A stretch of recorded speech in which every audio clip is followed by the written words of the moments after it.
नमस्कार, मी अर्चना गावकरच्या रेसिपी या चॅनलवर तुमचं स्वागत। आज मी एकदम वेगळी अशी रेसिपी दाखवणार आहे।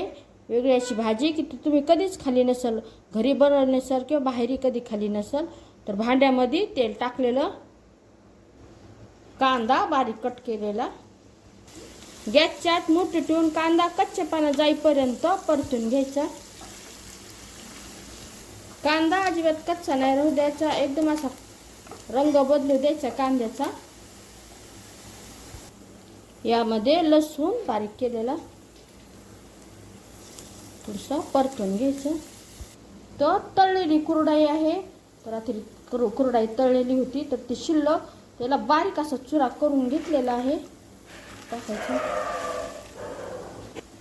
यावर पाणी शिंपडायचं।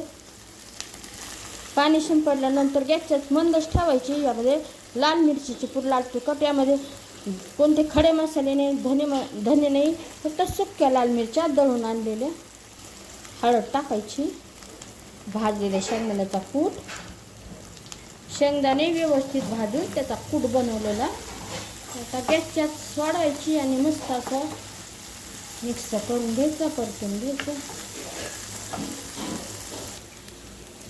असं हे परतून झालेले आहे।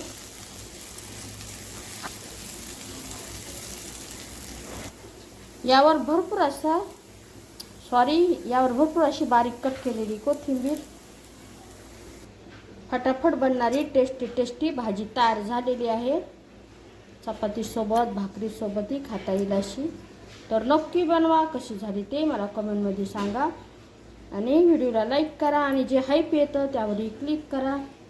आणि कुरडई तळलेली असली आणि ती उरली तर मग हे असं नक्कीच ट्राय करा, तळलेल्या कुरडईची भाजी। कशी झाली ते मला कमेंटमध्ये सांगा। चॅनलवरचे बाकी व्हिडिओही आवडले तर त्यांनाही लाईक करा।